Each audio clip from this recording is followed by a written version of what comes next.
Andreja, sto ti? Valjda.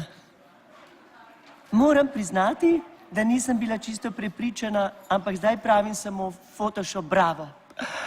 Pobi! Kaj mene kliče? Selfie bi rada, Seveda, biznis. Ni problema. Papi, katera bejba je zdaj moja?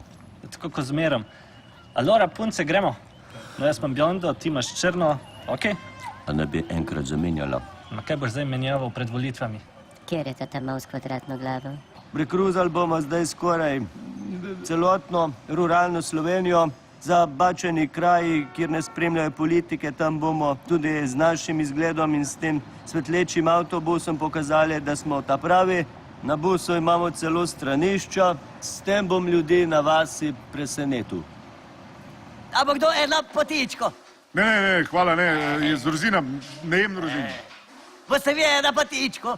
Ne, hvala, sem alergičen. Ste pa zberčni. Da, gospa, ima sta bakljave. Elje nemo, šta ima?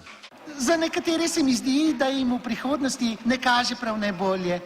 Ampak vseeno vas prosim, da najdete še malo življenjske energije in zdržite vsaj do 22. oktobra. Potem pa lahko naredite, kar želite. Veste pa, da je bila vaša zadnja odločitev prava.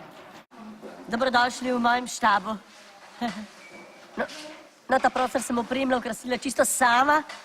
Tukaj je tepih iz Ikeje, tamle je nekaj iz razprodaje. Tole pa ne vem kaj, ampak mi je bilo tako všeč, da sem kar kupila. Oprostite, ja, kje ste pa to nabavili? Časovni odpad. Čuj, veš kaj ti meni povej, pa kaj te moramo imeti vse sestanke v industrijskih conah ali kaj že, no? Ja, seveda. Jaz sem skakam kmetija. Zakaj sem jaz tu, da bom vsem delal? Vse te si vemo, da jaz nisem res kandidat za vse. Na koliko procentov računam? Po moje nič.